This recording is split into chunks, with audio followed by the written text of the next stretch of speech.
All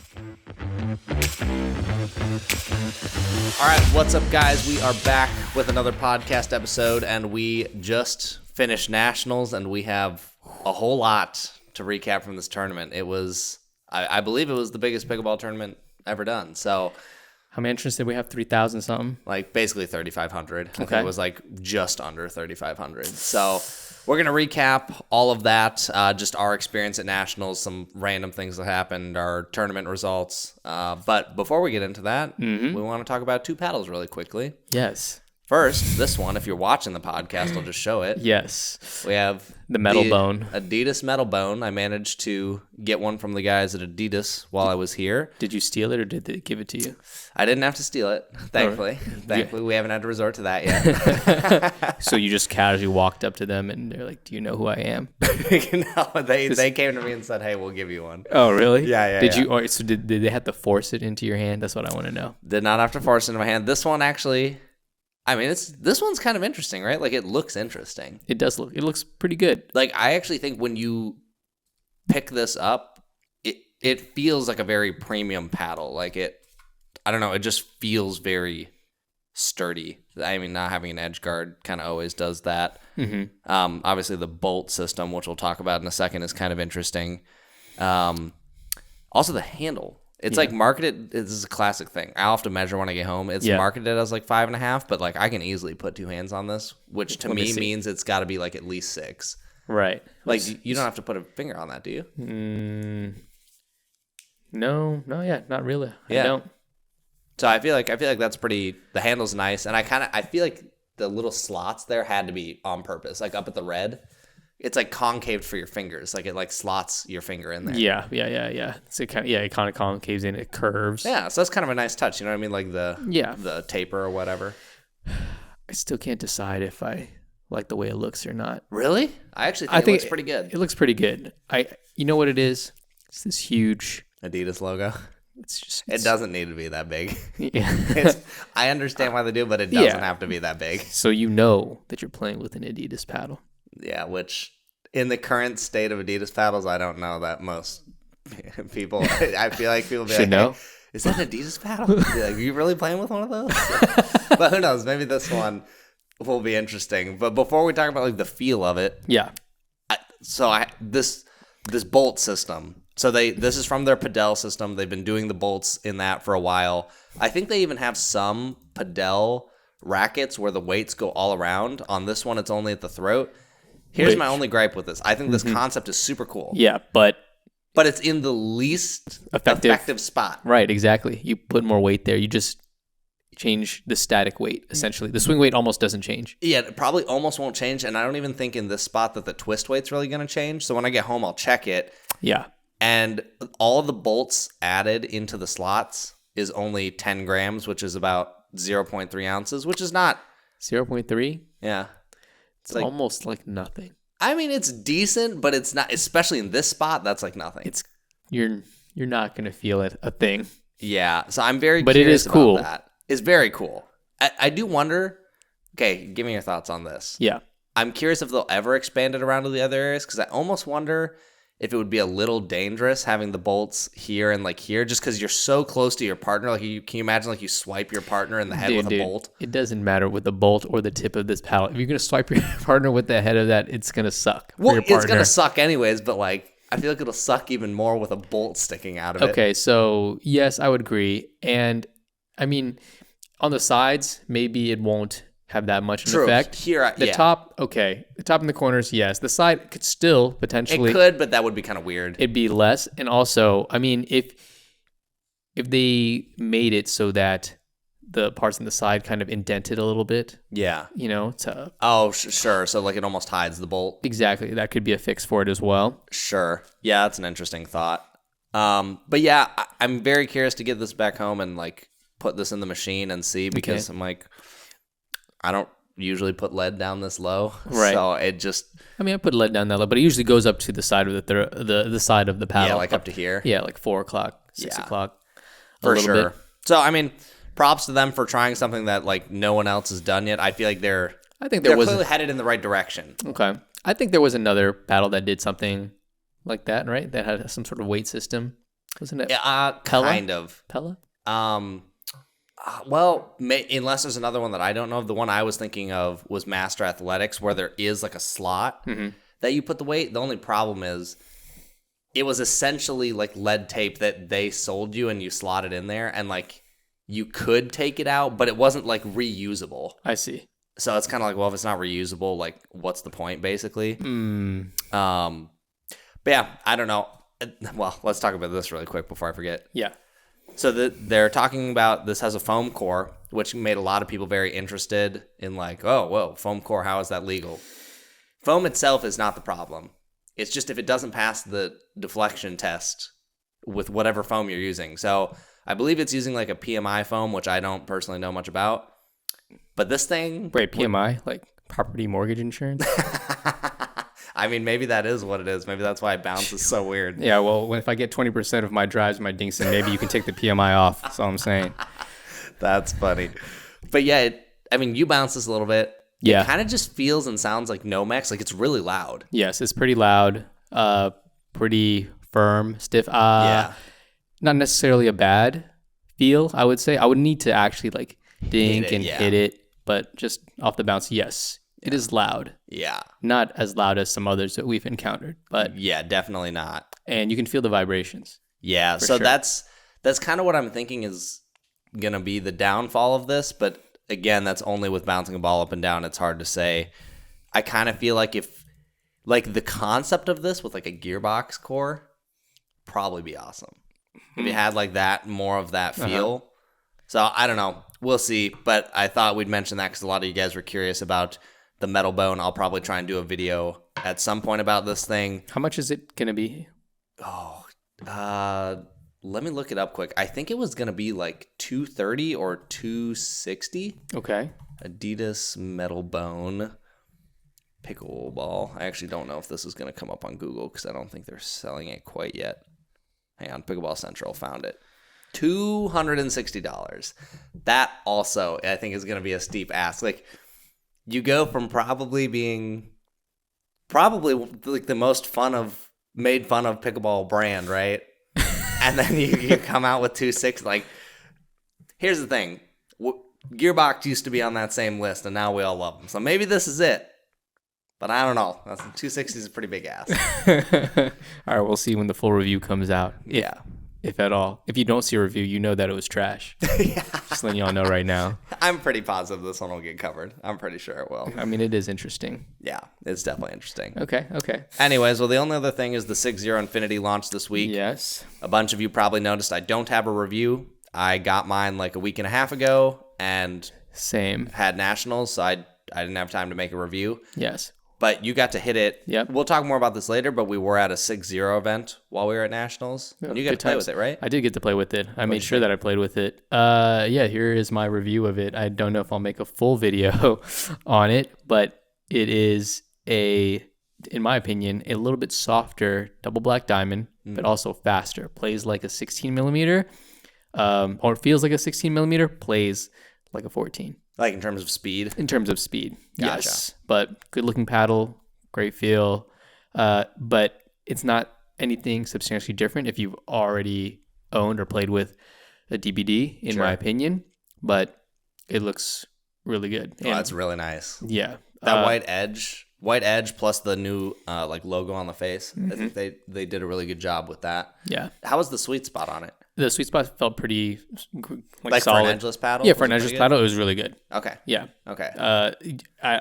Just what you'd expect. To me, it didn't feel like it was lacking in the sweet spot. You know, like I think if you had issues with like edgeless paddles before, like you won't have one with it. This is probably one of the most forgiving edgeless paddles that I've played with. Okay. Yeah, that's what I would say.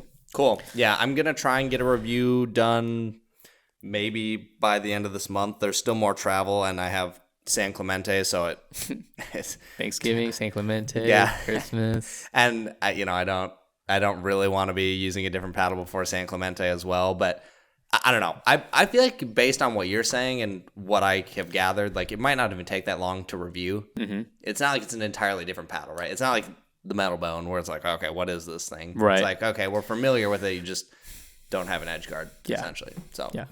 Okay, cool. Well, let's move on to nationals. Nationals, yes. Before we got there, I don't know that you were seeing any of it, but I'm on Facebook a decent amount. I'm never on Facebook. Dude, Facebook forums were just dumping on nationals. Was it like a show? Monday, yeah, basically. Monday hits, and everyone's like, this is horrible. Like, all I'm seeing are posts about how terrible it is. Okay, but here's the thing. You just had an event there previously, right? You had MLP. Yep. So was it, like, what is it about nationals? Did it carry on from MLP? Did people who went to MLP have the same experience and that just carried on over to nationals? Or was it just because, I don't know, the way people checked in, that how the tournament was run? Well, I think if you look at the two events, they're just like MLP, you came to just watch. You didn't come to do anything else really. So I think it was probably easy. Well, also you had way less people. Like we had 3,500 competitors alone at this, plus all the spectators, which I heard there was like a lot more spectators than there were players. So let's say you quadruple that number, which I believe I heard the spectators, it was actually even more than that. But really? Yeah. So like you mix that in, it's probably bound to make a mess. But I mean, we had some observations about like what was good and bad. Mm-hmm. I think the most obvious one, and this was by far the biggest complaint to me, was the bathrooms. Yes. Bathrooms are terrible. There wasn't enough of them. That's usually a thing in a lot of tournaments. Let's be real. Yeah, for sure. For sure. Not enough. Porta potties. Sorry to all the women out there. That was not ideal. Right. Here's the thing. Even as a guy, I'm like, these are pretty gross. Yes. And I'm like, it's a lot easier for a guy to deal with the porta potty. Right. And there was only one location near the back area. Yes, that was also annoying because there was times before some of my matches where I wanted to go to the bathroom, but I was like, I have to walk so far to get to the bathroom that I don't want to walk all the way over there and then walk right back here. Because it's a large venue, but also I understand from a logistics standpoint that, you can only service the porta potties in one certain area, right. And because they closed off like a part of the street, and I don't know if the trucks or the cars had access to it, so that could just be a limitation of that venue. But let's talk a little bit more about that venue in general, right? Before we do that, what things at this tournament would you have gotten rid of in order to have better bathrooms? Like, what things were you like, as a player, get rid of this, save your money, and just give me better bathrooms? Oh, I mean the drone show? I didn't, besides seeing it on memes of Pickleball. Yeah.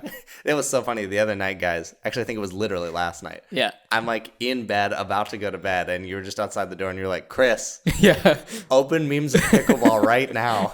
And I open it, and I see that memes of Pickleball is like, something. What did they say? It was like what players really want versus like what they get. And it was like, here's a drone show and here's the bathrooms. Yeah, something along those lines. It was. I don't remember quite exactly the captions or what they said, but it's something along those lines. Yeah. What they want, nice bathrooms. What they get, a drone show. Albeit that drone show did look pretty cool. It did look pretty cool. For me, the first thing I would have gotten rid of was the live music. For sure didn't need that. I would have rather have bathrooms right there. I feel like it, maybe added some atmosphere, but personally as a player, I just don't care. And I did talk to some people and they're saying, well, like there are spectators and stuff too. Yeah, they want some more stuff to do, more activities to kind of do. Right. So but even then I'm like, maybe I'm wrong about this, and it's because I'm a competitor and I have lots of friends to watch, but I'm like, okay, if I'm a spectator, I'm going to either go watch some pro courts or that means I have some friends there. Am I really going to sit down and watch some music for? Right. No, that makes a lot of sense. Not to say that having live music is necessarily a bad thing, but no, definitely not. I don't know, maybe just the right DJ, just to give some ambiance to the place. But no, I kind of agree with you. But I did enjoy some of, I don't know, whatever bands that came throughout the day. I was just walking by. I was like, okay, this is cool. But of course, I'm there for pickleball. I'm there to compete. So I'm watching my friends. But when I walk by, it's kind of cool to see. Yeah. But maybe that space could be utilized for better things, such as bathrooms, or maybe, I don't know, what else could be added, right? I mean, they had little courts on Pickleball Boulevard. I thought that was pretty good. There was like 2 small court. Well, honestly, I don't even know how many courts there were, but there was a decent number of places to hit along Pickleball Boulevard, which is kind of cool. Yeah. And maybe some more vendors. I don't know. It felt full. I mean, there was quite a few vendors there. I didn't even get to go through by all the vendor tents. There was a Tesla booth there. That was crazy to me. Oh yeah, because there was something. If you waited in the certain line, you could be taxied like to where your car is parked, or you get to actually drive the Tesla. Okay, let's talk about that quick. Yes, because that was one of the things that people were complaining about beforehand, which may have gotten better. Because here's what I think happened. I think there were the initial complaints each day. Yeah. I think by the time we got there, which was essentially Friday, so 4 days had passed, I think they had fixed some stuff. But how was the shuttle? Because I just decided to park deep in the neighborhood and then walk like 6 blocks so that I didn't have to deal with the shuttle. It wasn't nearly that bad. Really? It wasn't too slow? I didn't have any problems with it, but I could see, because the times I took the shuttle to get out to the venue and come in, it was in the middle of the day, like around lunchtime. Sure. I didn't go there in the morning when the massive amount of people are going to go play in their brackets. Sure. So I don't know what that experience was like. I heard that it wasn't that great. Maybe they didn't have the frequency or have the amount of shuttles. It did take about 10 minutes, to get on and off the shuttle and for the travel time. So you could imagine that if you went to go park in the parking lot and you're waiting in line, you got there on time. Like you give yourself enough lead time, but the shuttle is full and you missed and you have to wait for the next one. Yep. You could easily miss your bracket. But I did hear from some people that in the mornings there was like 2 that came and 2 that left. Was there, every time you came, was there always a shuttle waiting? Or did you have to wait for the shuttle? I had to wait for the shuttle for a little bit, but I never waited that long. It felt like more than 10 minutes or no? No, at least I didn't have to wait more than 10 minutes, but okay. I don't know what other people's experiences were. Yeah, I kept hearing that the shuttle was really bad, but it did seem like they improved it, and that's why I just decided to park further in the neighborhood, because I was just like, but that's the I don't thing. even want to chance it. Yeah, but that's the thing. Like it's in this neighborhood. It's essentially part of a neighborhood. How much larger can it get? Where if you don't want to take the shuttle, you don't really have any options. Yeah. And I just can't imagine that if it gets any bigger than this, and there was a lot of people. Yeah. That the neighborhood. They wanted 500 more too. They wanted to hit 4,000 for this. Okay. Well, I can't imagine the neighborhood would be pleased. Yeah, probably not. Though, honestly, I'm not going to lie. I was surprised because we did this walk a couple times. You rode with me a few times. Yeah. I was surprised at the lack of people that didn't park in there, because for the most part, that street was pretty clear. Like where I parked, there was no one. Mm-hmm. And then as you got closer to the venue, there were a bit more cars, but it didn't fill the street. Right. It didn't fill the street. I think a lot of people heard about maybe how bad it was, and people were like, okay, let's just Uber or Lyft to the venue from wherever they were staying. Yeah. And they didn't have to deal with that if they're going to stay at the venue the whole day. Yeah. Anyways. For sure. Yeah, so shuttle was hit or miss for some. Didn't sound like it was too bad for you. I just decided to not deal with it. Okay, I think the next big thing that I heard a lot of complaints about, which I felt like this one was pretty justified, is there are a lot of areas where it was really hard to watch people. Oh, yeah. If they were in a middle court, difficult. Very hard to watch. There were some towers which you could go up to, which were kind of cool. I thought those were kind of nice. It was a fun area to watch from, but you can only see certain courts there. Yeah. And I think it's a missed opportunity because there's a section of where it was difficult to watch on the backside of the courts, where the majority of the outdoor courts were. They put this vinyl on the backside that is not see-through at all. You're talking about the banners. The banners. Yeah. Yeah. And it blocks wind for sure. But if you wanted to watch along that side, on the left side, you're out of luck. You could not watch. You couldn't see through those things. And I think that's a missed opportunity as well, because on that backside, you could walk behind there, to help get to the courts and whatnot. And that could have easily been a place where people could camp, put their chairs, and watch their friends and family play. Yeah. Yeah. So I wish they wouldn't, maybe if you're going to do the banners, I don't know that they need to be as big as they are. Maybe take up the top quarter or top third of a fence. Mm-hmm. So then the bottom part, you can watch through. So spectating was a little frustrating depending on the courts you were on. Some were pretty good. All the indoor courts, those were really easy to watch. I thought they did a good job being able to watch those courts. There was a lot of seating indoor, and it was nice a few of the days to escape the wind. Yes. They also had a mezzanine inside as well that you can kind of watch over. So yeah, that was cool. Yeah, I thought the indoor courts were done well. And Friday. Much better than the last time I played there, which was like over a year ago. I played on those courts indoor, and it was bad. Yeah, it was better this time. It was better, a little bit better. Like it was dark last time, and this inside it wasn't as dark. It could be brighter, but it was fine, I guess. Yeah, I had wished all my matches could have been done in there just to avoid some of the elements outside, because Friday was pretty windy and cold. But yeah, I thought the indoor did pretty good job. There were a few other complaints. I saw I heard one of the days there was a bracket that didn't get their medals until 1:30 a.m. No way. Which is insane. Can you imagine? I wouldn't even stayed. Why would I stay? Getting there, you mean finishing or getting the medals?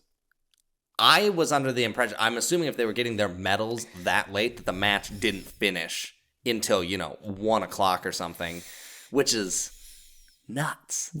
I heard most days it sounded like things went to at least 11, possibly even midnight, which is crazy. And here's what's even crazier to me. It actually didn't seem like it was because the tournament was ran inefficiently, because all my matches that I played, very fast. In fact, I almost thought some of them were too fast. I wanted a little bit singles, more. Yeah, for singles, I wanted a little more time between. And every time I was watching someone else's bracket, if they were waiting a long time, it wasn't because they had an opponent and didn't have a court. It was that they had to wait for other matches to finish, which is not something you can speed up. So that's kind of what slowed it down. So they didn't seem to run it inefficiently. It just seemed that there were so many people. I mean, we have a 50-person bracket. Yeah, a 50-team bracket. Which there was a lot of them that were, 40, 50, however many people. Okay. So tell me this then. This is your second Nationals experience. How was your Nationals experience in Indian Wells? Because you went to Indian Wells last year. Oh, yeah. If you've never been to Indian Wells, be thankful you haven't been there, because you would have come here and been like, what the heck is this? Oh, okay. Indian Wells is so much better. Indian Wells, these aren't even in the same tier. Indian Wells felt like this is top notch, peak pickleball venue, everything. And it was ran well too? Ran great. Oh, yeah. I mean, yeah. I don't know if I can say better necessarily. I don't remember hearing any brackets going till 1:30 a.m. Probably because they didn't have. But the experience was top notch, is what? Yeah. Bathrooms, great. Courts. Water everywhere. Courts, huge. Yeah. Seating around every court. Yes. Well, that facility was made for spectators in mind. Yeah. This place, not so much. Not so much. Right. So I'm sure anyone who has been to Indian Wells was gonna be disappointed with this one no matter what, because Indian Wells just set the bars. I have never been to a better venue than Indian Wells. Yeah. There's no pickleball venue I've been to that I thought was better. Honestly, well, Indian Wells is, I've heard, I've never been, is one of the top tier, also tennis tournaments, and a top tier venue as well. And so here's the thing. Why did they decide to do? Because if you're going to spend all this money to resurface these courts, set up pickleball boulevard, get all these vendors, I almost feel like there are other established venues out there that can house or cater to this many people. Let's just say, I don't know, if there was a baseball arena, basketball arena, or whatever within the city, because we're in Dallas. It has all those large amenities and those venues. So why not, utilize those? You'd have parking, you'd have the bathrooms, you'd have the infrastructure, and if you're already spending this money to repave, and add pickleball why not courts, just pay a facility? Right, exactly, and have all their amenities there.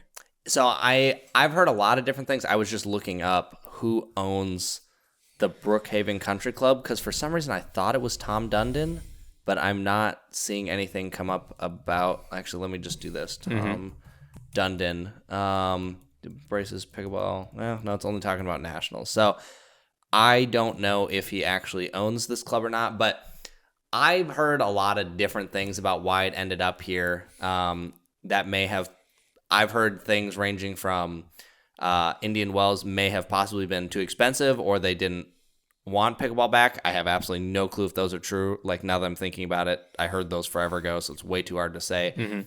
Also, another thought is that people obviously wanted the pros playing this, and PPA had all the pros, and you know how they weren't really letting them play events outside of PPA before like all this merger crap. Like basically, it was you only played PBA. You definitely weren't playing APP.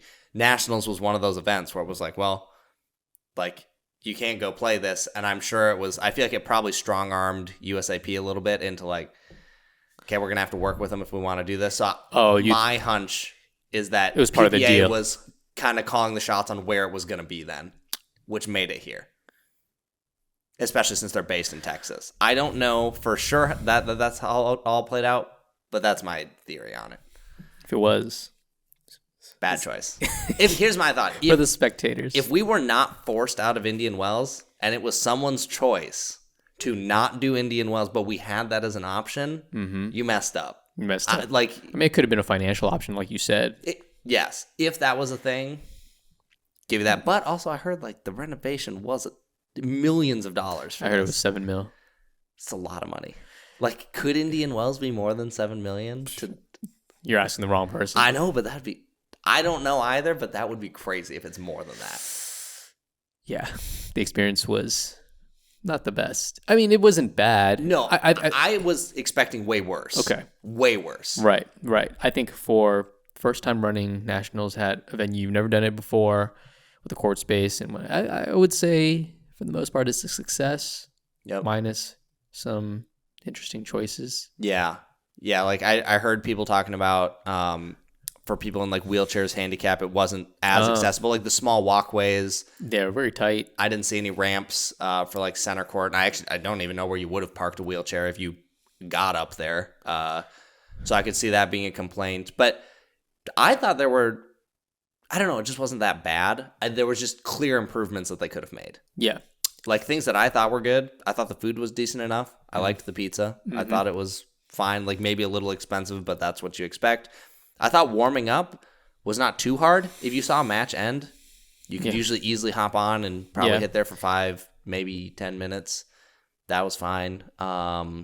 Matches moved quick. There was a lot of things to do on Pickleball Boulevard. There was free drinks. Like, I don't know. I think I'm kind of like lukewarm. I don't want it to be there again. But you wouldn't mind? But I don't think I'd be like, oh man, I'm not going if it's there. Let's just hope they learn from some of their mistakes. Like, if next year it's back here and they screw up the bathrooms again, there's no forgiveness. Like, you have no excuse. You know what you need to fix. What they need to do is just, they can get some of the nice bathroom, like portable bathroom, like porta potties that looks like a trailer. Kind of like what we had in Kansas, right? Yeah, kind of like we had in Kansas or at Beer City Open if you've ever been there. Yep. Have like 2 of those, but also make one like just dedicated for like women. Women only, yeah. Yeah, you probably need more than one. That line would probably get pretty ridiculous. Yeah, but I agree. Right. I think you could have even probably solved some of the issue if it was just like, we have some of those. Women only over here. And then like, no one wants to use the porta potty. But like, I think you and I both know we'll just get over it. Yeah. It's like, you gotta do what you gotta do. Yeah, it's like whatever. It's not great, but and also the water jug situation. I only knew one place to fill up water. I knew 2, but it was very consistently out of water. I heard from people. Okay. I kept just going to the Body Armor tent and just taking drinks from there because they were free. So I was like, which was a big walk, but that's definitely something they should have done better. There should be water everywhere. You should not have to walk to the other side of courts to get water. Yeah, I feel like also the map where the courts were. That wasn't great. When I first got there, I had to rush to get to a match, and I was like, I don't know where the court is. Right. Because I didn't have the time maps to aren't establish. Everywhere, or it's not clear where you can find the station where they show the map. But once you've kind of figured out where the courts were, it wasn't that big of an issue to get to. But yeah, if you were getting there for the first time, that would have been, some anxiety. You would have received some anxiety. Just like, oh, where do I go? For sure. Yeah. And which actually we'll talk about that on Singles Day because I definitely experienced that. Okay. But the last thing I wanted to say, because I forgot a lot of people were saying this, I didn't personally experience it. Actually, a couple of them I did. It all goes back to the bathrooms. Dude, I'm telling you, I seriously think 50% of their complaints, if they just had better bathrooms, they probably wouldn't see most of the complaints they got. Yeah. But here were my things that I heard. I heard they were out of toilet paper a lot. Never personally experienced it, but I did hear that a lot. And then the water and like hand station, they were consistently out of paper towels when I was there, and a lot of times they were out of water. Yeah. So I'm like, okay, if you're gonna make us use gross porta potties, at least have lots of water. Yes, to wash your hands. Yeah, someone should be waiting there like all day, like basically just making sure they have toilet paper and water. Yeah. So, all right, that's enough about the bathrooms. But Yes. yeah. Also, shout out to all the refs, volunteers working this event, because I know the refs are not making a lot of money, and they're doing like 6, 7 a.m. till midnight. Like Up till 1 o'clock, dude, like in the morning. You got to be a different like breed of person to want to do that and basically make no money. In some cases, lose money. Like They're definitely losing money. That's crazy to me. Could you ever see yourself doing that? Like willingly? No. Same. No. There's no way. Way better things to do. Yeah. Unless it was during in shifts or something. Like, Yeah. But not for a full day. Like, if it was up until, I wouldn't want it to be until midnight or 1 o'clock. But if my shift, let's say it was like 9 to like 1 and I chose it, I was like, okay, that's not. But like for one day. But for a whole day? Yeah. No. Yeah. I made sure to try and thank my refs, because I whenever I said thanks, I genuinely meant it, because it's like, you guys are here a lot. You're getting yelled at a lot. Like people, half the players think you're an idiot, like trying to screw them over. So it's like, thank you to everyone who did that. But yeah. So, yes. All right. Yes. You want to talk tournament results here? Yeah. All right. So I'll go with my tournament results first. So for singles day, I went 0-0. That's the most impressive result I've ever seen. Yeah, I know. You want to tell them how that happened? Okay. So apparently, like, when I signed up for nationals, I thought I signed up. I mean, I did sign for everything. I thought I paid for everything, but apparently I didn't pay for my singles registration, and I missed the deadline. I didn't know, and basically I owed them like 30, maybe $40. Yeah. And so they dropped me, which I was like a little bummed, but also at the same time, I'm like, okay, whatever. I ain't mad at it. But there is a part of me that's more bummed, because I was hitting and training like quite a bit of singles. Yeah. The past couple weeks with my good buddy Kale from Tulsa, who did play pro. So I was like, oh man, I want to see if like I've improved. Yeah, I wanted to see if it helped. Yeah, but yeah, I went I'm 0-0. just so confused how that happened, because I remember we were in Kansas when you got the sign up. Right. And if you marked yourself for all of them, how would it not have allowed you to pay the lump sum of money at once? Like, that's what I thought. I'm confused. Yeah, I don't know if I unchecked it or something, because it'd be, I don't know, to me, I'm like, man, it'd be so stupid of me to like select it, but then go to pay with the, intent of paying for the whole thing, to have But also, if you unselected it, you wouldn't have even gotten an email later saying like, hey, you need to pay. Right. I don't know. This is the most classic Pickleball Brackets website thing, right? I hate pickleball brackets and whatever pickleball tournaments or whatever. Like, registering and sign up is such a chore. Mm-hmm. I don't even want to look at our start times or the brackets anymore, because I do not want to navigate the site at all. I will say, the more I've used it, and they've made some changes, it's a little bit better. Lot better than pickleball tournaments.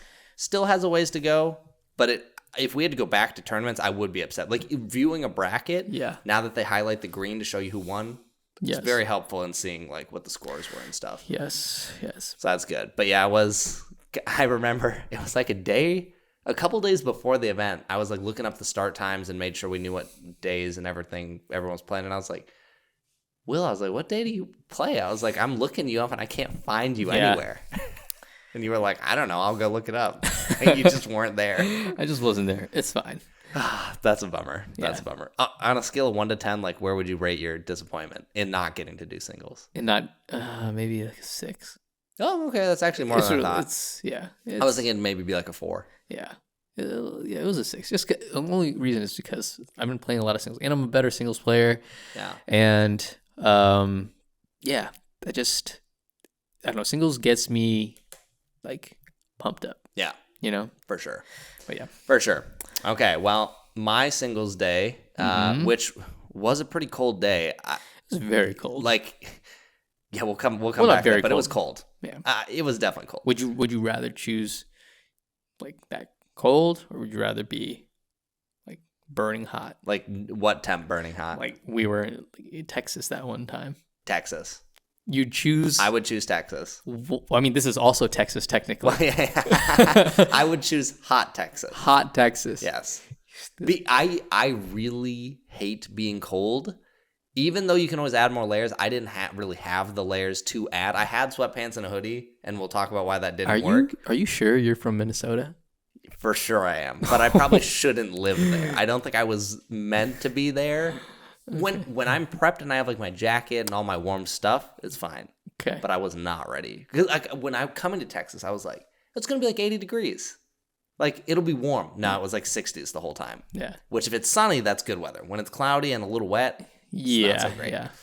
But, okay, so first singles match. Okay, so here's how this went, guys. Yeah. I get up at 6. I get to the venue about 6:40, and I start warming up, and I hit for, about an hour to get moving. And I was not checking my phone because my bracket doesn't start till 8. Mm-hmm. Okay, national anthem and everything happens at 8. And I'm like, okay, I'm probably going to get called any second. So I look at my phone, and I'm like, I have a text from 30 minutes ago. And it's like, hey, report to court C4 now. And I was like, 30 minutes ago, I was like, I might be defaulted. And this is where I started freaking out because I didn't know the layout. Mm-hmm. I figured out where the end courts were, which were all the outdoor ones. I didn't know how the indoor ones worked. Mm-hmm. So I'm running all around. I can't really find it. I'm asking people, I'm like, where the heck is this court? Sometimes the refs didn't even know where it was. I would ask them, they're like, dude, you know as well as I do. And I'm like, okay, this is bad. Yeah. Anyways, I eventually find it.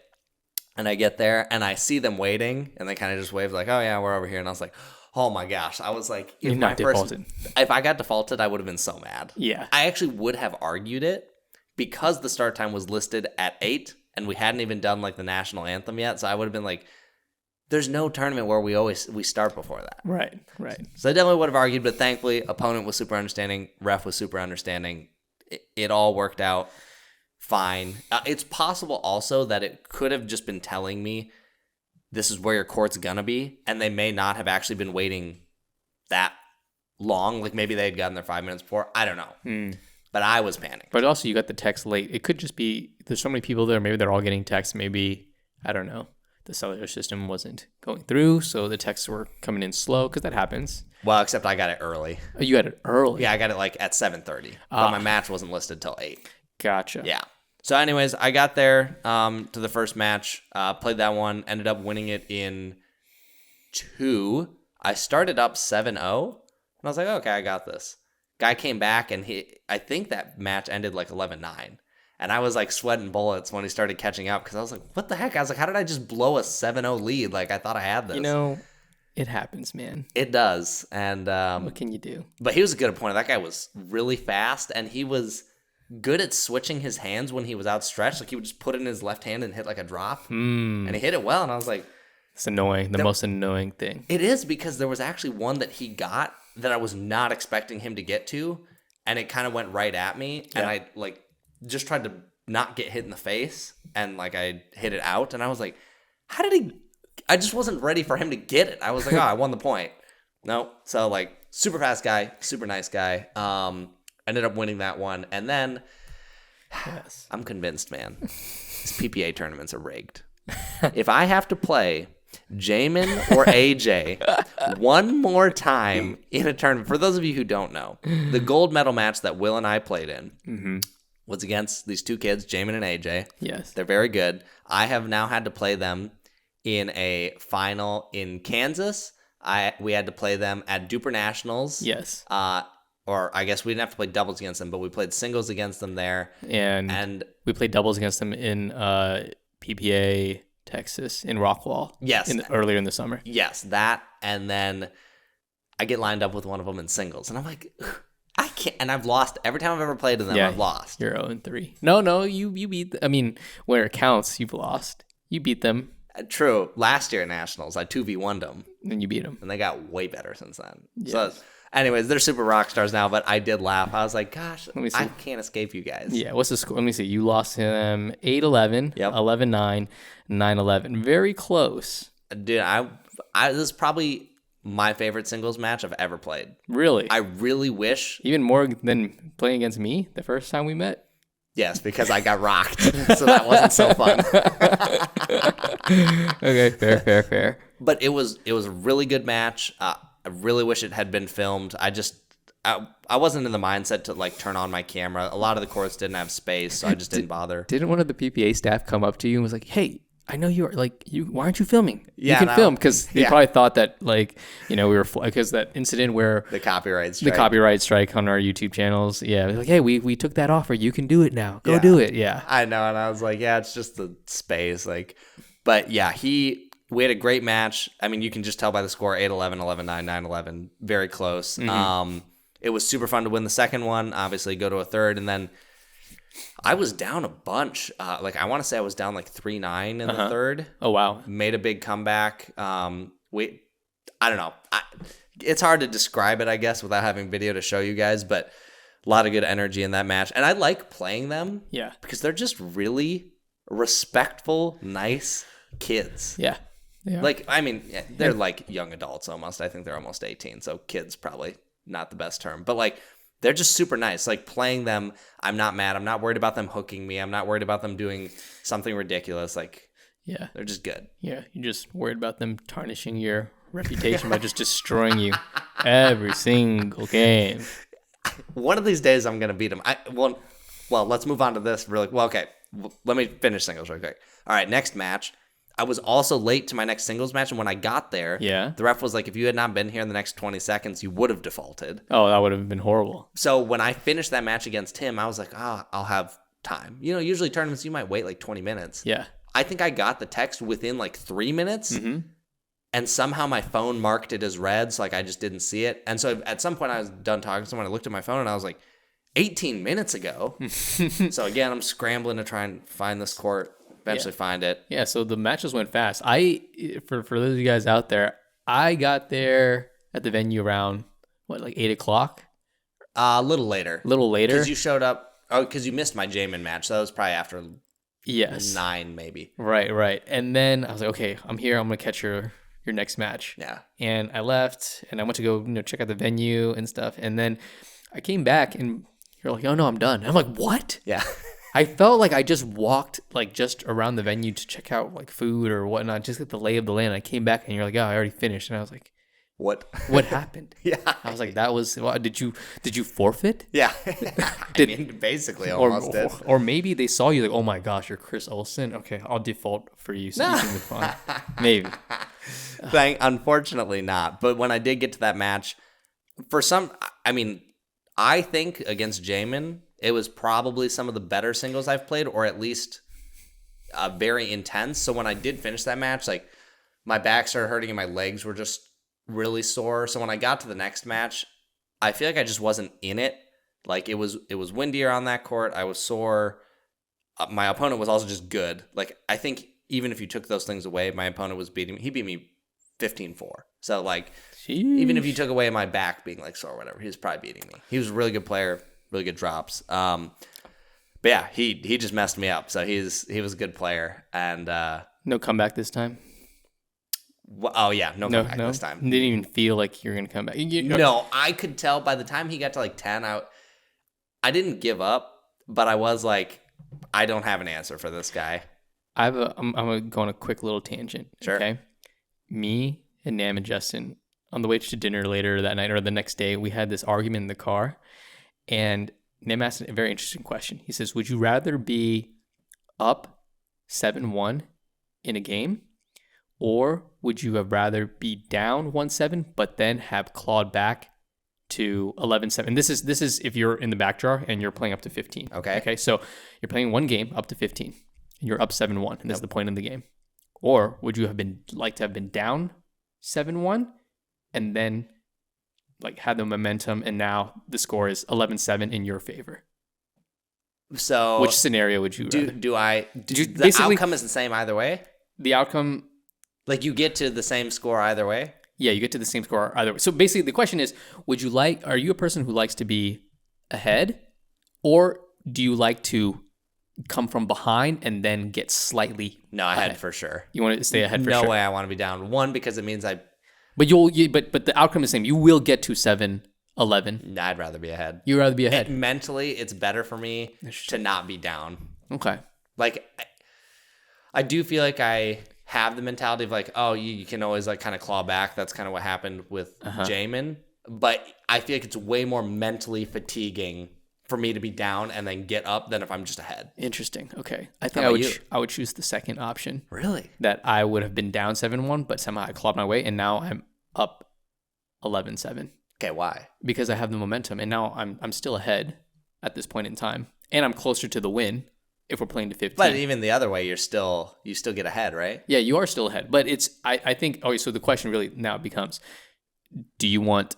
I mean, technically, you both have essentially momentum riding for you. Yep. But let's just say for this scenario, obviously, like I'm not giving you the full story, but let's say for the coming back from 7-11, I have the momentum carrying me at that point in time. Right. Like full momentum. So I guess I do get that because if you start with the lead and they caught up, but you still get to the same point, you now feel like I blew my lead. Right. Versus like I came back and now I'm hyped up. Right. Exactly. I guess I get that. So, I mean, I was just curious. Let us know in the comments, guys. Which one would you rather? Yeah. Do you like being like ahead, or do you like clawing your way back and now you are ahead and now you have the momentum riding behind you? So, I think it's just different mindsets, and also it could also just be part of your play style, and that kind of makes sense. Now that you said you'd rather be ahead, that makes sense. Okay. Yeah. Anyways, interesting. So yeah, that was my singles day. Ended up going 1 and 2, which I for sure would have liked to go deeper, but I think that Jamin match was so good to me that like I'm kind of happy with it. Like it was just fun, and I feel like if I played my best and I had fun, I feel good about how I did versus like if you just get stomped, it's not very fun. Yeah. Like, it's like I played bad and I got stomped. That's not good. Okay, well, we can talk about the stomping. Oh yeah, that we got in our doubles day. We definitely got stomped. Okay, so doubles day, I'm feeling pretty good. And here's the thing. It was a much better showing, at least in my opinion, even though we went 0-2. Yeah. But I think we played rather well, like decently enough. For sure better than Duper Nationals. Yes. Not even close. Yes. We went 0-2. And the first game we played, which is funny, we played against this guy named Brody and this guy, his partner named Dale Christian Gutierrez. But go ahead. I played with Brody the night before. Yeah. Okay. Just some rec games. And I told you, I was like, dude, I already knew going into this match that it was going to be tough for us. Yeah. It was going to be tough for me. Yeah. And I already played him, but I knew it was specifically going to be tough for you because Brody is essentially a banger, but he hit this guy has the craziest forehand I've ever seen. Okay. And here's the thing, guys.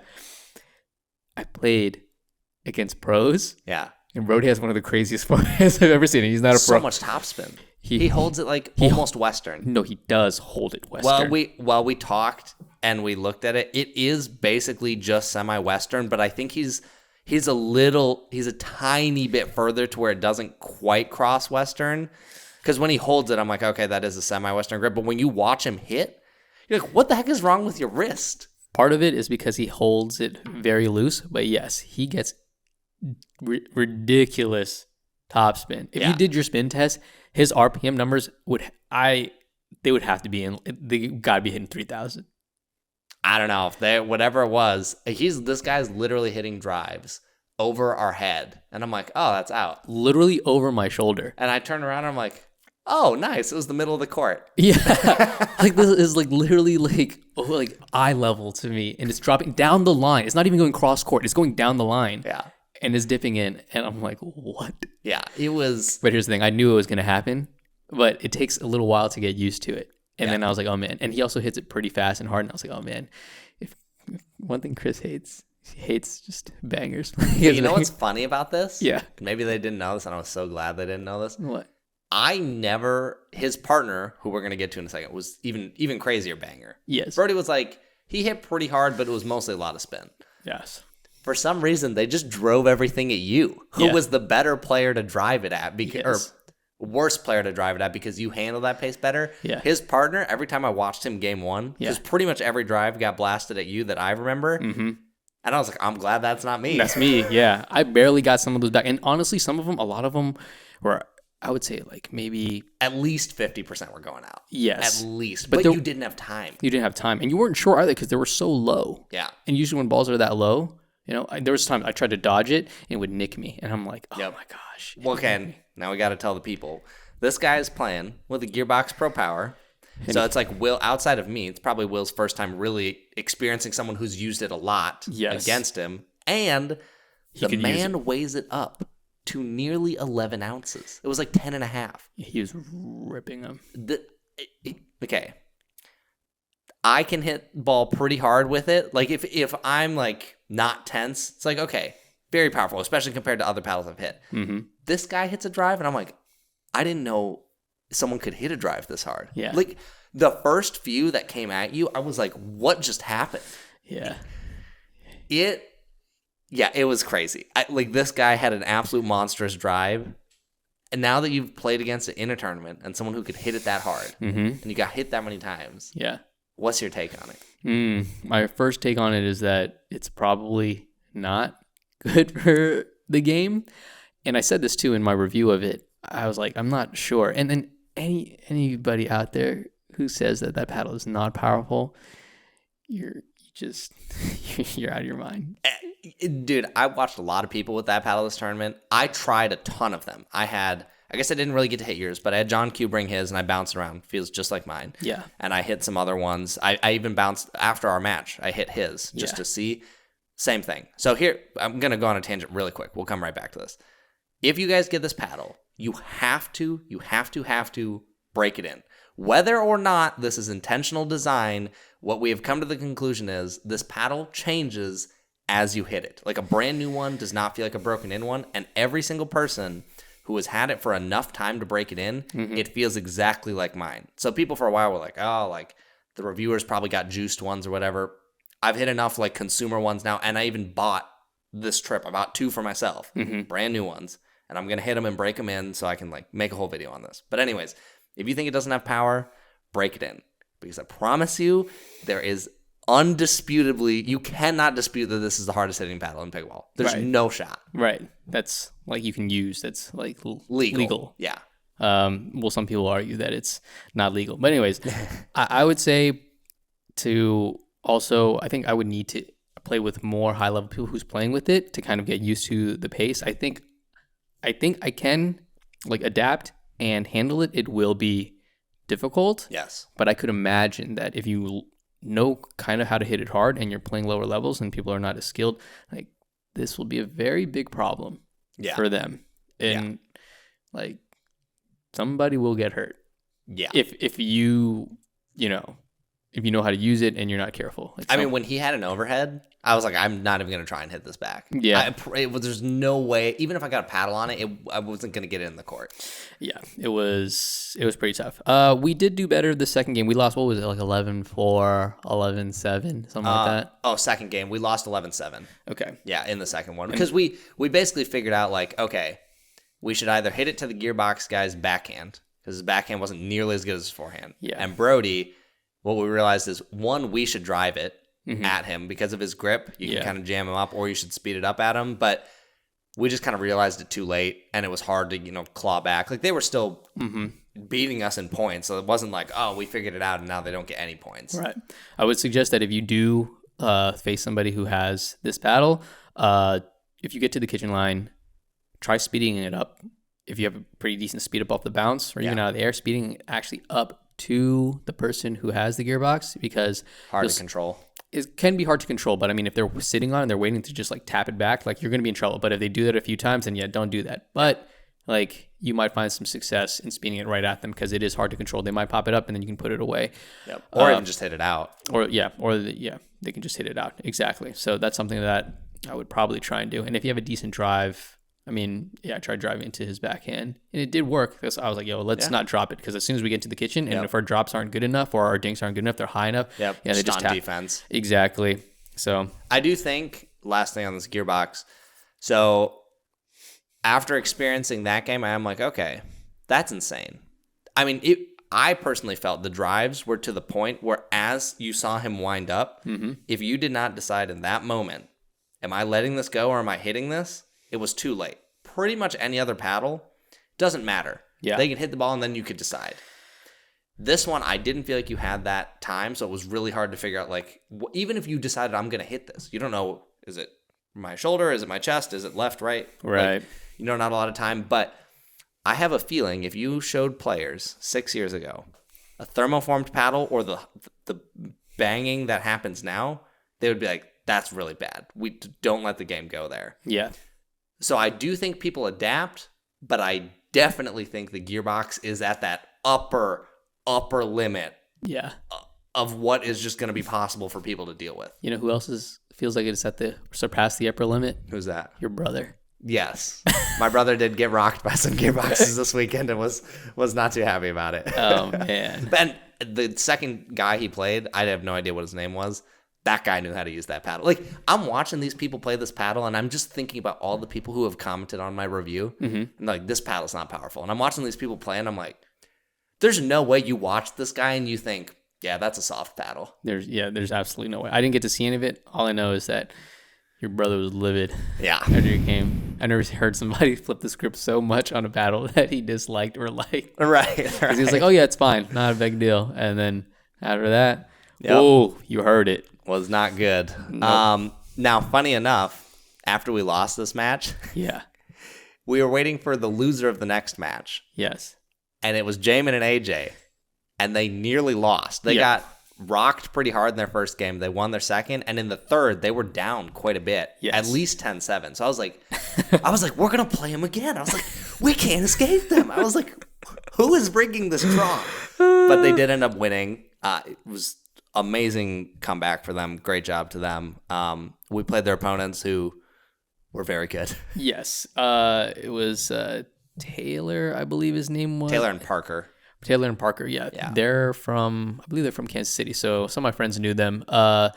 Taylor's pretty good. Had good hands. Parker, I think, was the taller gentleman. Was he the lefty? Yes, Okay. I believe that's him. And I hope that was him. But anyways, he's a solid 5-0. Yeah, I looked him up. I think they were both 5-0 duper, or if I know at least one of them was, and the other one might have just barely been below. But they were really good. They're very good. I think like one of them or two, but maybe both of them have played in some pro like qualifiers. Yeah. So they're very good. Not to say it wasn't like not doable, but yeah. I think if we could have played maybe a little cleaner on certain things, I don't think that is a team that is impossible for us to beat. Right. But I think but they just played better. I think for the majority of the time they probably beat us. Yeah.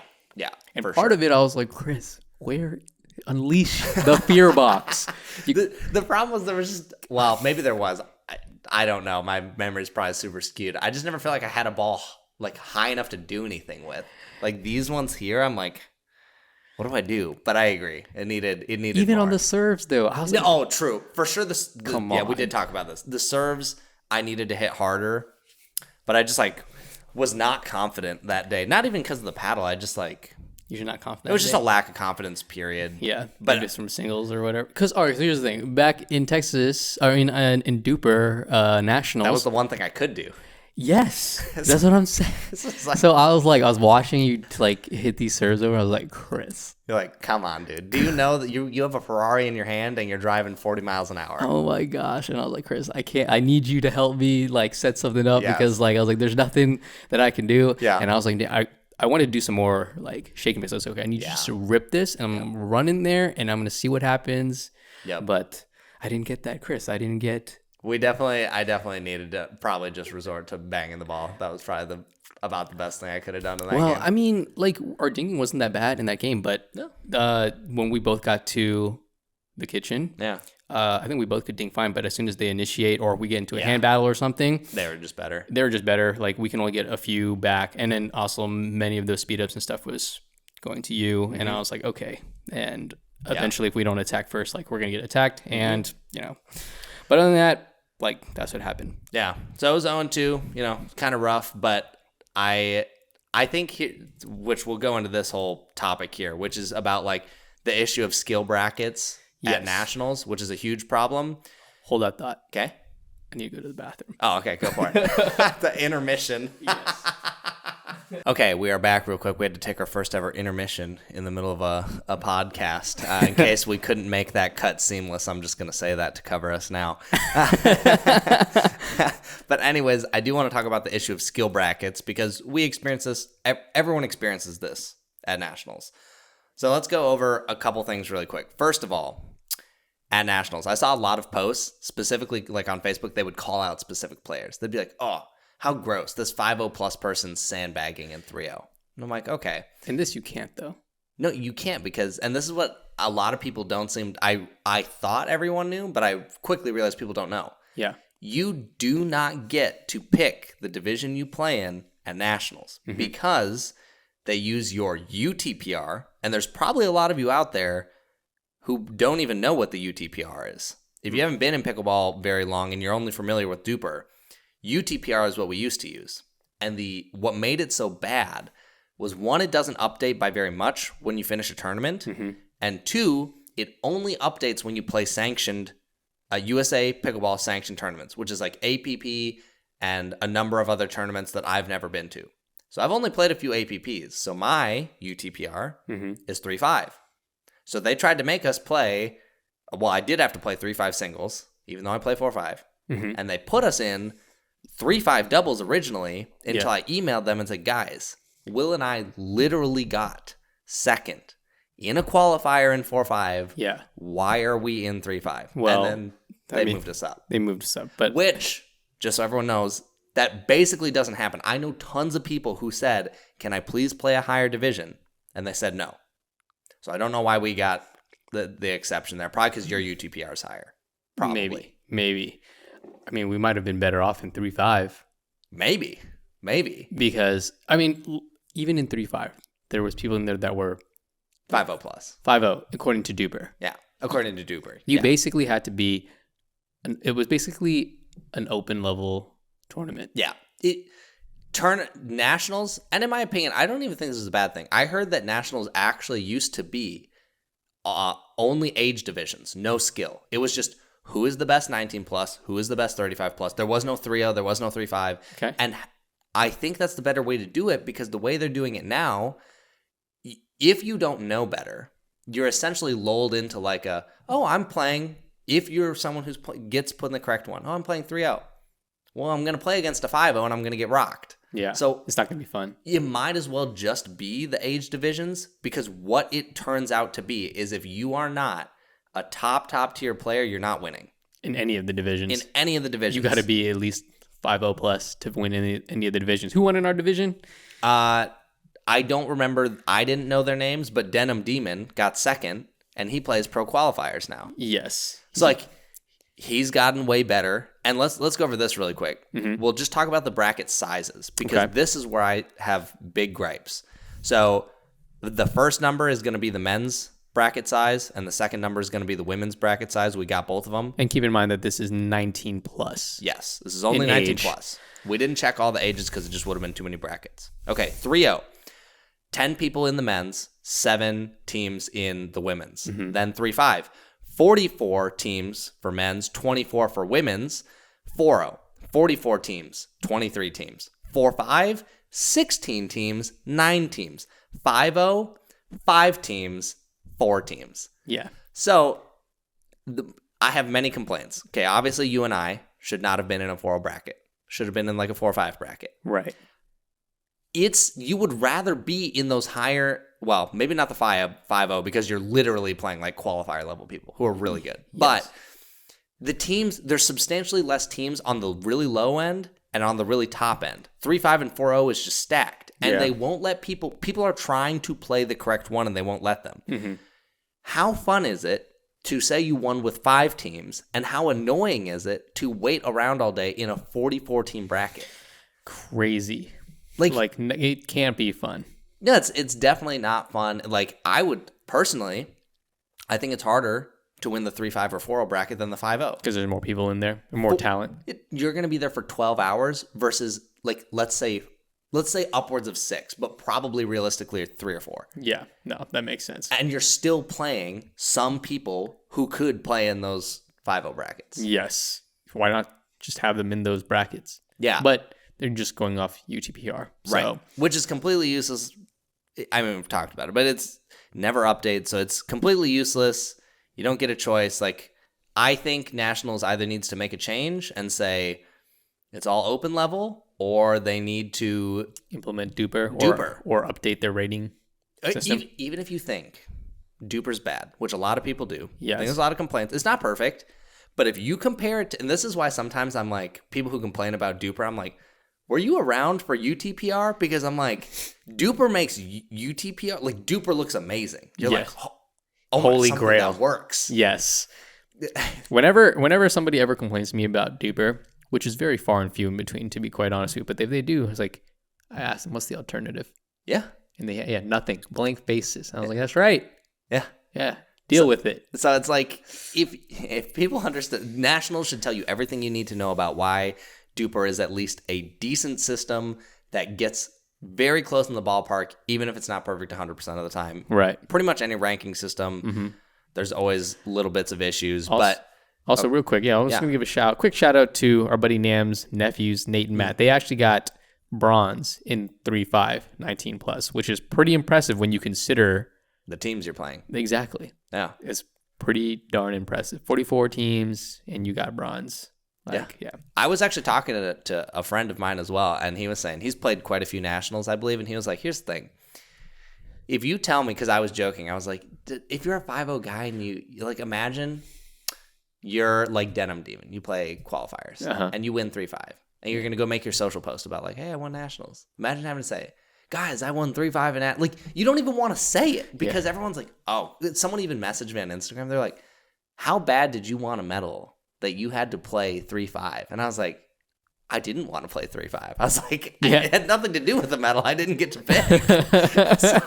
so I think with that, I'm like, it's not even fun to say you won that division because you're not that level. And two, I actually think it's harder to win like the 4-0 division than it is the 5-0 division. Yeah, because there's more teams. Just more teams. So it's like, I don't know. And in the 4 division, you have 5-0 plus talent and players in there still. Like, think about this. And I'd love to maybe like one day talk to like one of these tournament organizers who, for whatever reason, they want to use UTPR. Okay, there's 5 teams in 5-0. And we have 44 teams in 4-0. And you know there are people in that bracket that probably asked to go to 5-0. Right. And they got told no. What world is it a bad thing for someone to play up a division? It's not. It's not. Especially when you have 5 teams. Yeah. So I'm just when we looked at this little bell curve of the teams, I was almost even more mad because like, you guys have space. Use it. Yeah. The women's side on 5-0, 4 teams. That's hilarious. You're basically guaranteed bronze. Yeah. One team doesn't get a medal. You play one match and you're in the finals. Yeah. You literally have to play 2 games. Yeah. That's insane. To win. That's actually crazy. When you think about it. So why? What? Yeah. Why? That can't be a good experience. I mean, maybe it's a good experience for if you're a person who's like, oh yeah, I won gold in 5-0, but I can't imagine that's a good experience. I wouldn't even feel good about it. Okay. Well, it's not that I wouldn't feel good about it, but you feel there's like an asterisk over your match. Yes. Like, oh, you had 4 people in your match or in your bracket. Cool. Yeah, well, I mean, not everybody's going to know that. People ain't going to look that up. Well, they won't, and a lot of people do leave that detail out. But for me, I would not feel like, I earned that win. If I go through a 44-team bracket, I'm like, and I win, I earned that win. You earned that, yeah, unless you're, playing pro qualifiers and yeah. I mean, okay, think about this. Let's just think about next year. I'm sure regardless of my skill level, I'll obviously play next year. But if let's hypothetically say we stayed the exact same. Yeah. Do you think it's mostly pointless to play? Like, yes. I don't think there was any scenario where you and I were winning our bracket. No. The teams that were in there were just flat out better. So it's kind of like, if you know that going in and we're decent players, what's the point? Let me tell you something, Chris. Okay? When I go to these tournaments playing with you, yeah, I'm always expecting I'm not going to win. I'm always in the impression that these teams are way better than us. Okay? Hey, we have second under our belt. That's not so bad. No, and that was a miracle. Look, we could say we got second under our belt, and yes, we did, and we did play like a full entire round, but there's a lot of circumstances to that event as well. First of all, we got rained out, we got pushed out. I don't know if people withdrew. We played one game every single time up to 15. I think we had one team I think one team withdrew. Okay, one team that withdrew. we were supposed to play. Okay, and then we only played one game up to 15 and to get to the gold medal match. Oh, right. We didn't have to do Just 2 think out of about 3s, that. right? Exactly. We didn't have to do 2 out of 3. And then in the gold, then we played best 2 out of 3. So there's an asterisk under our silver medal in Kansas City as well. Yeah. Okay? So, well, you got to come to San Clemente. No, you're already playing with Dave. You can't. No. You can play against me. Oh, because then we can settle this. That would be really fun. It would be fun to play against each other in a tournament. That actually would be fun. We could talk about it. Like that would be a good YouTube content. Oh yeah, for sure. We'd have to just make sure we like with how often we've had to almost had to play Jamin and AJ. Surely we show up and they're like, yeah, first round these guys. we should totally try that sometime next year. That would actually be kind of fun. Yeah, definitely. But anyways, UTPR junk Nationals has. I think if I had a biggest complaint about Nationals, period, it's this. Yes, this makes it borderline. Like, why should I even care if I'm not elite team? This is always. I don't know if it's always going to be a problem, but do you think that they're even trying to fix this? To me, it feels like they aren't. If you're gonna. I would really love to know, and I like to always give people the benefit of the doubt because there's always 2 sides to a story. Yeah. So maybe there is a reason, but I personally can't think of a reason why you would use UTPR. Yeah, or not just manually move these people into their... If they ask, into the other bracket, and you have to see the entries. Yeah. Right? So, yeah, why not just move them? Because this is also part of the player experience. Like, if these tournaments out there, right, I don't know what their main goal is, right? Or maybe PPA, Nationals. I know they're somewhat kind of like different entities, but if you want people to come to your tournament, you want it to be prestigious. Yep. You want it, people to come back, right? This, to me, feels like an easier logistical fix to make the tournament going experience a positive one. Yeah. Right? Because if it's not positive, why would I come back? Why would I dish out this money? Because now it feels like a waste. Like, how much was this tournament for entries? Almost 300. Almost 300. For 2 events. For 2 events. That's great. To come here and to go 0-2. To go 0-2 or to play against people who are not nowhere near your skill, that are like way better than you. Yeah. That cannot feel good. No. Right? And then you're watching your friends get destroyed. And then if you're winning these, like, you might feel a little hollow if you were in, like, you're a 5-0 player and you're like, oh, I won a 3-5. Like, you know what I mean? That's not good for the experience. That can't be good for your product. Yeah. No, I think it's definitely, I think right now. So fix that. There's a lot of like holding on to like, I think Nationals is like, it's Nationals. Like, you want to win. It's a prestigious event. You want to go. But I do think if they continue down this path, I think regardless, people are going to go. However, I think people will continually be dissatisfied, and the anger is going to continue to grow. Even as someone who loves tournaments, and it's my job, and like I have the luxury of like, oh, I could like write off going to this trip or whatever. Mm-hmm. I even debate going like, what's the point? Like, I'm thinking about competing these last few days, and I'm like, yeah, I had fun. It was fine, but like, is there really a point to doing that? And now if I'm thinking like I'm just a player, and I don't have some of those luxuries, like, why do I want to go? Right, exactly. Compete. Yeah, it's only there just to maybe watch pros, have fun with some of your friends that maybe you don't get to see. It almost feels like better to just go to and support your local scene and your 100%. Local tournaments. I mean, you and I both have a really good local tournaments every year. Mm-hmm. I have more fun at those than I do at like Nationals. Yeah, in the PBA, because the experience is not that great. You'd think you paid this extra money and you're going somewhere where more people are coming in from different parts of the country or different cities, that the experience should be better and should be elevated. And they try, with drone shows. But like, when I see that drone show, is that all I'm going to talk about? What I'm trying to say is I'm not going to these tournaments to watch a drone show. Exactly. Yeah. Maybe you are. I'm not. Maybe and you guys out there, maybe you are. Do you know how much your local tournament costs to register for each year? Well, maybe like $60 registration. Yeah. And then like maybe another like 10 or 10 to 20 per event, maybe. Same. That's about the same as mine. So about like 3, maybe sometimes ours is like 40 or 50. So anyways, like anywhere between like $3 and 5 times less than like nationals, and you get a better playing experience. You're right. You don't get all the bells and whistles of a drone show. Right. But you get what you care about. Right. I think But also they're smaller. So, I mean, it's not fair to completely compare because, the scale and the size is not the same. Yeah, 400 versus like 3,500. But I do think if you're going to try and do something, like part of my issue, this is maybe a silly-ish complaint, but they seem so focused on trying to make this the biggest pickleball event rather than focusing on how do we make this a good pickleball event. It was like, let's get as many people as we can. Let's like break some record for the most people at a pickleball event. But then it's like, okay, we got everyone there. But then you could have done a better job with the experience for the players overall. Like, yeah. I'd rather see 2,200 people and you knock that experience out like Indian Wells. Indian Wells after last year, I loved it so much. Like, I was so excited to come back. I had a great time with my friends. Yeah, you talked about it. I couldn't even think about a single complaint from Indian Wells. We have a number of them from this. Yes. Even though I think overall, if we had to rank our whole experience, it was fairly good.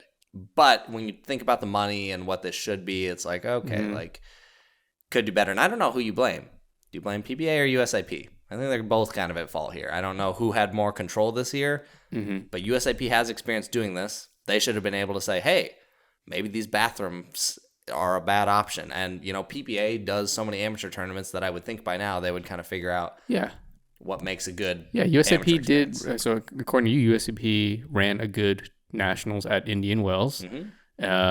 So why not leverage that? So, and then PPA, I don't know, PBA, I mean, they got a lot of problems.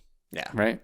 They do. Right. Professional pickleball kind of has a lot of problems, it seems like, but never-ending problems. Anyways, speaking of just some other topics, we'll go over this one real quick. Yeah. Holy moly, Ben getting rocked by Chris Hayworth. And that gearbox. Shout outs to Hayworth. Dude. When you told me that, he's like, yo, Ben Johnson's down. I forgot what I was doing, and then I pulled up the stream. I was like, oh, snap, it's Hayworth. And the thing is, because I know Hayworth. Yeah. Right? He's from OKC. And like my buddy Kale, who I train with, and also a friend of mine named Jenna, they train with Hayworth. And I knew he was very good. I've seen him play, and he just rips shots. And, when he was hitting some of these shots, it's Ben. I was like, are you sure that's Hayworth? That looks like Bob Ross. His man was painting lines. Come on. He was definitely painting. I have never seen someone make Ben look so silly. Well, but also Ben didn't look like he was like wanted to be there. Body language was not good, but I have heard lots of people talk about this because you mentioned it on a pod recently, but I guess he does have like a childhood injury where he got like hit in the eye. And I guess that's why he doesn't play a lot of the indoor tournaments. It's harder to see in there. Yeah, definitely hard to see in there. And if you have an eye injury, like that's going to be part of it. So I'm sure that had a lot to do with it. But I was like, man, the gearbox was fun while it lasted. I guess we can kiss it goodbye. Okay, but here's the thing. That gearbox wasn't even the power version. I know. It was the control one. Yeah, but I mean, Hayworth already hits hard. He does. I mean, that's probably why he doesn't even need the power one. Exactly. No, probably hits the level of the power one with the control one. And if none of you guys have seen it, my meme was perfect. Oh my god! The meme I made of my brother smashing the paddle. You saw it in the future. I saw it in the future. I made a meme. It was my brother smashing a paddle after a tournament. If you haven't been on my Instagram, and the caption was Ben Johns after he plays against the new gearbox. Did you repost it? You should have reposted it. Yeah, I reposted it on my story and was like, I can see the future. So, I mean, congrats to Chris Hayworth. That's a huge win. And I mean, I don't think I've ever seen Ben lose 4-11, 4-11. Yeah.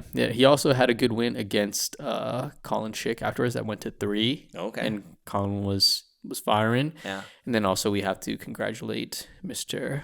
Jaume Martinez-Vic. Getting to the final. Yeah, and beating Tyson. Well, he beat Tyson so bad he made Tyson retire. Yeah, he did drop out of the tournament. I mean, that wasn't the reason. That wasn't the reason. Yeah. But that's what we're joking about. Right. Yeah. But dude, after this, I'm like, I already liked him.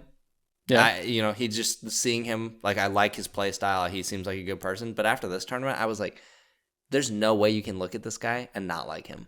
True.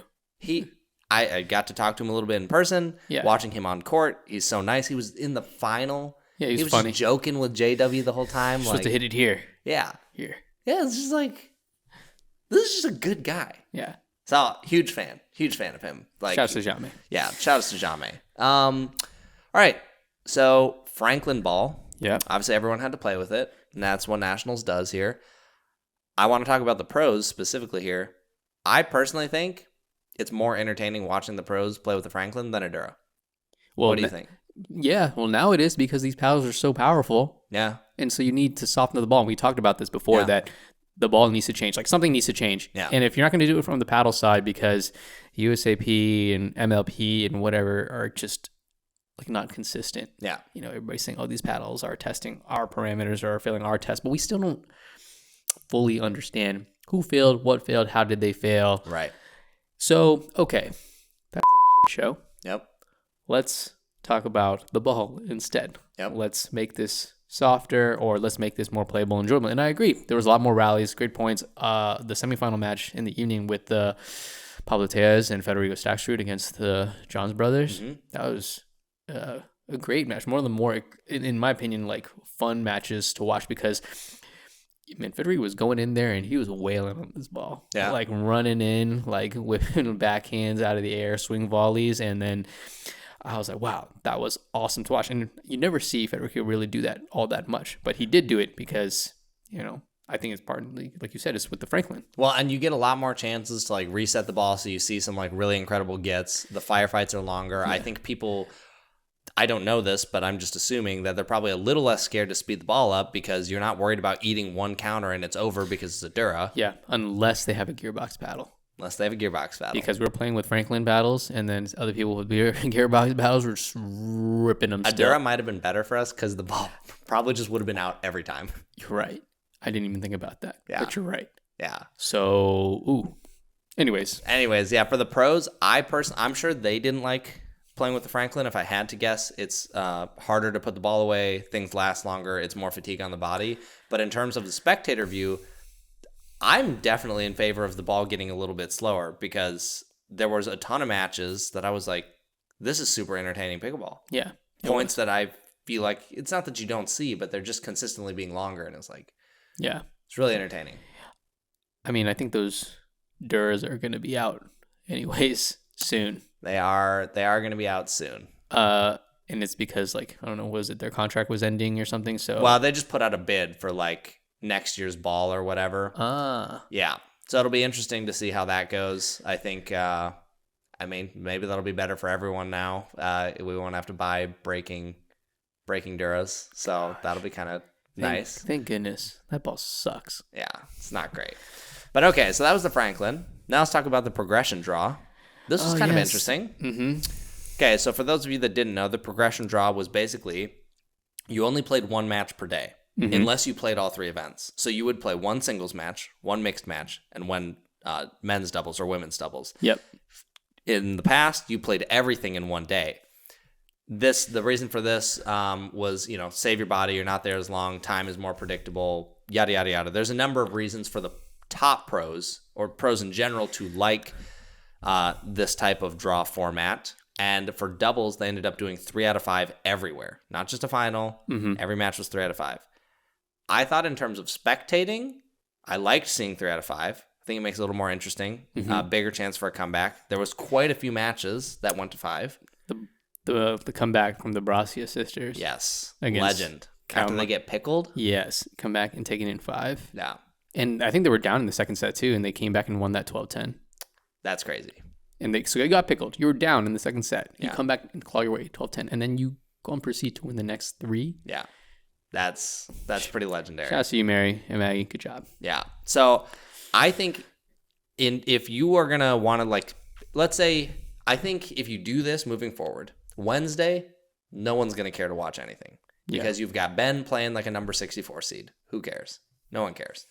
Then, maybe the next day gets a little more interesting. But basically, I think, like, up until about the quarterfinals, it's probably not the most interesting thing. So I don't think people are going to want to watch in person as much.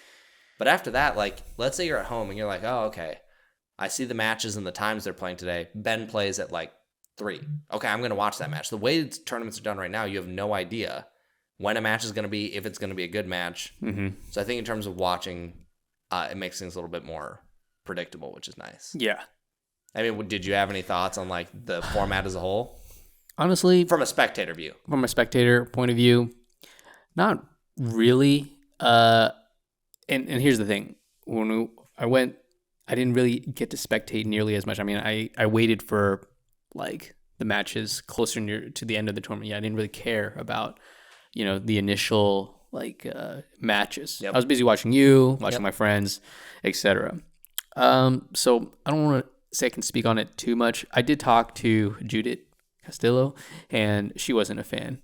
I'd be curious to see what other top players think about it. Yeah, and also I should probably give it just a little bit more credit and like room to kind of like breathe and grow and maybe try out to see if it is more viable. But I think for all the reasons that you said, I agree for the most part for the things that you said about it. Yeah.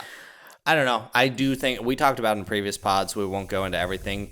I do think there are still some downsides, especially for emerging pros. But in terms of a spectator product and nothing else, not how the pros feel or anything, I think from a spectator point of view, it is pretty interesting, and I kind of like the idea of it. Mm-hmm.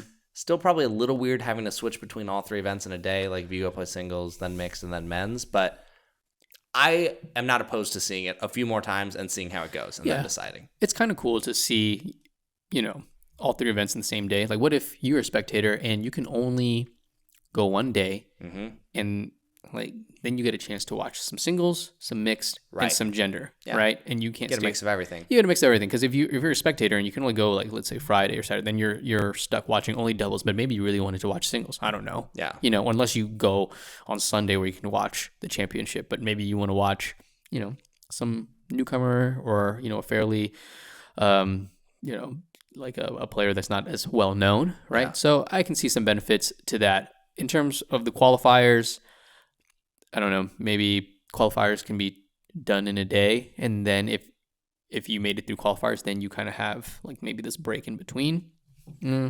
Yeah, I don't know. It'd be kind of tough. My hunch is that they would do like qualifier Tuesday, then Wednesday, Thursday. But man, if you're not a top tier pro, that's a long time to be there. That's an investment you'd have to take, and these tournaments are expensive. And then, I mean, also all the things that we talked about before about the player experience. Yep.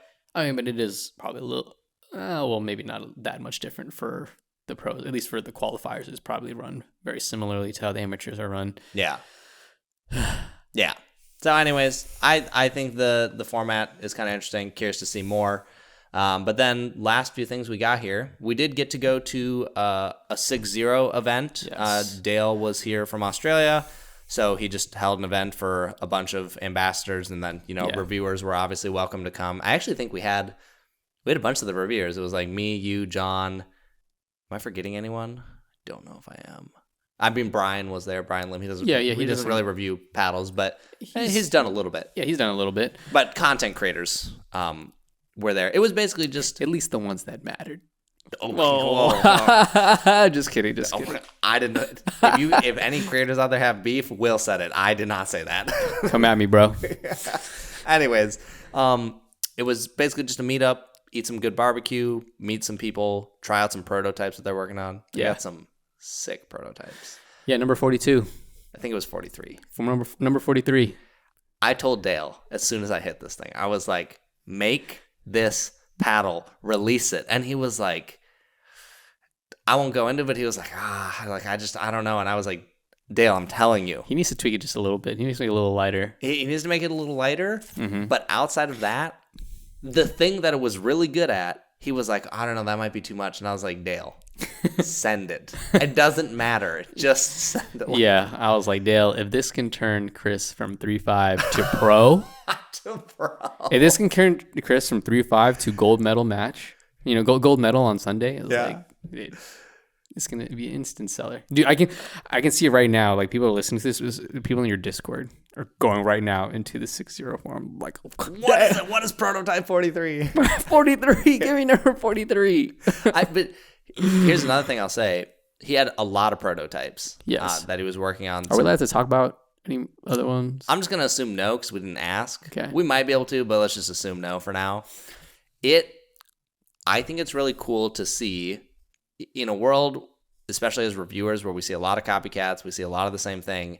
It's really cool to see 6-0 like continually trying to innovate things. Like you can tell Dale cares a lot about quality and like working through these things. Like, I feel like, I guess if you're in the space of like paddle nerd stuff, you probably see it a lot, but it's just refreshing to see. It's like, oh, we're not just going to a shop and being like, hey, just like make this. Like they're actively working on cool stuff. He explained a lot of stuff to us and I was like, yeah, it's just nice to see instead of being like, hey, yeah, like we got fed this. Do you think it's good? Yeah. It's like, and he's a good player. I got to play with him. He's a pretty good player. Yeah? Yeah. I'd hope so. Yeah. I mean, we also met with Daryl from Vatic. I got to play with him. I don't know if you got to play with him. No, I didn't get to play with him. I wish I could have. Yeah, I got to play with him.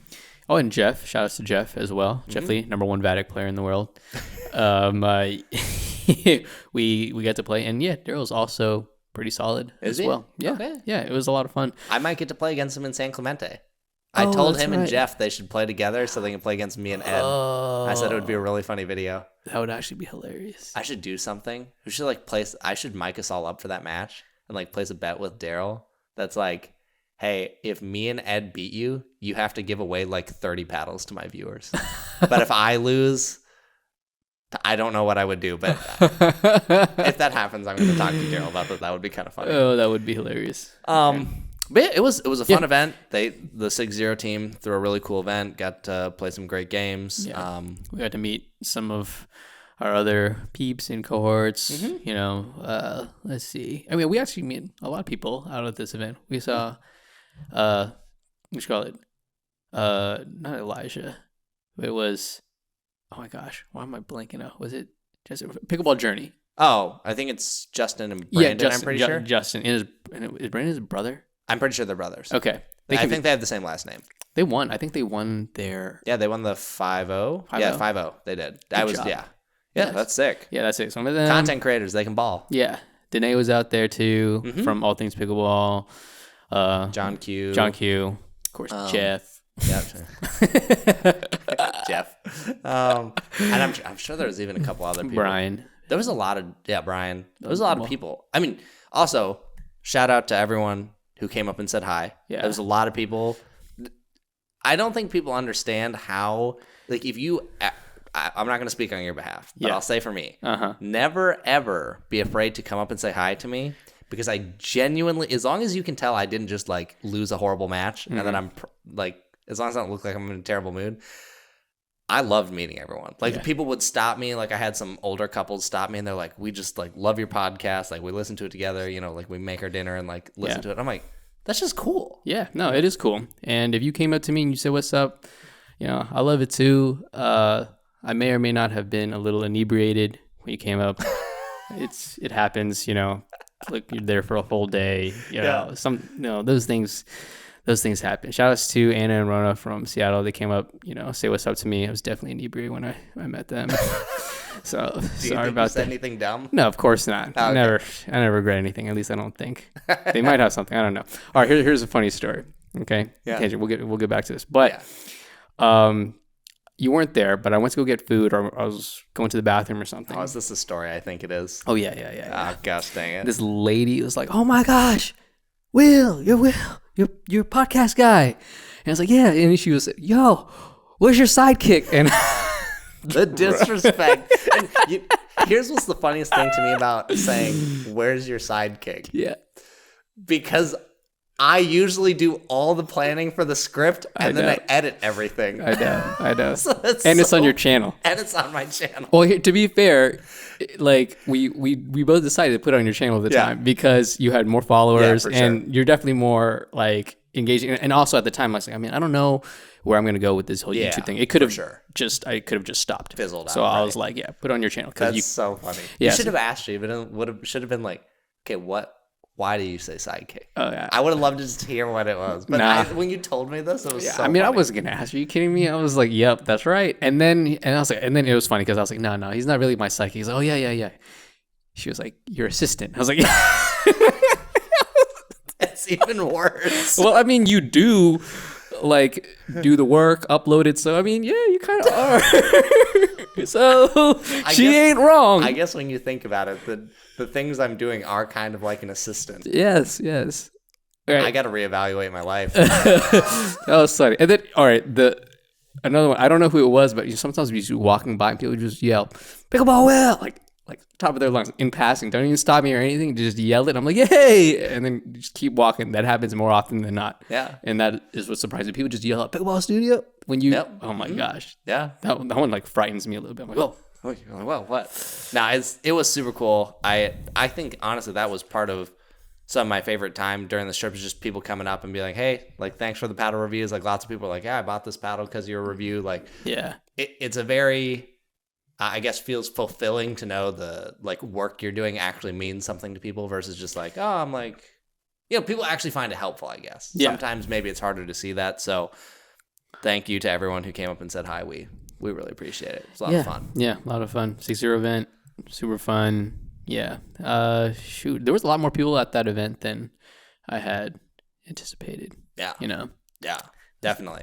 All right, last thing we got to talk about. Mm-hmm. This one's interesting because there's been information up, there's been information taken down, there was stuff on the stream. Hard to say exactly what happened. I've tried to piece it together through various things, but there was like the AJ Koller situation at this tournament. So it kind of like you got to date back a little bit. I'm sure everyone has seen the clip from MLP where, Fed calls Annalise some choice words. And then after the match, or AJ kind of goes up to Fed, kind of gets in his face a little bit. And you can tell he was upset about it. Like, shouldn't be saying that to her or whatever. Mm-hmm. So that was kind of a thing, turned into some memes. Okay, thought that was that. And then I think it was Thursday. I can't remember which day, but I remember on the stream or people were talking about it. I can't remember if I was actually watching this one or not. But AJ's in the middle of a match, and it gets stopped. Yeah. And then they just take him out, and the match was just over. And everyone was like, whoa, what happened? And everyone thought it had to do with a paddle challenge that he did with Gabe Tardio a couple hours ago. He challenged his paddles. They took, like, all 4 of them. So people thought, like, oh, his paddle just failed. Well, what I feel we've managed to piece together, just asking around the grapevine, like, what happened?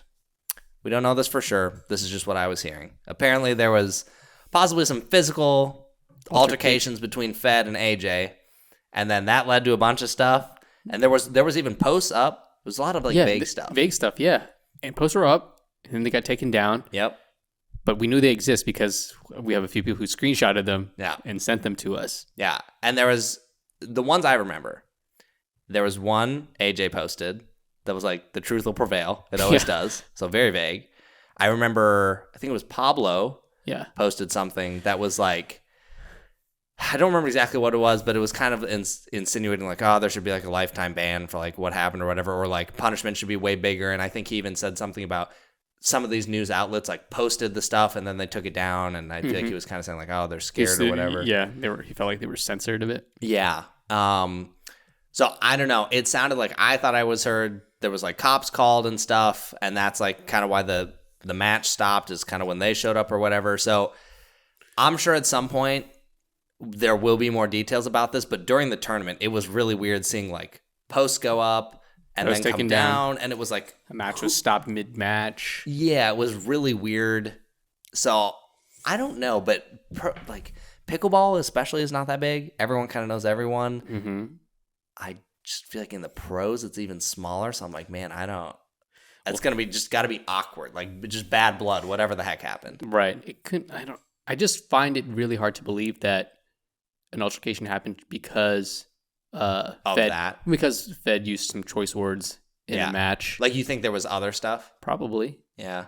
I mean, we'll leave this up to Jimmy and Tyler.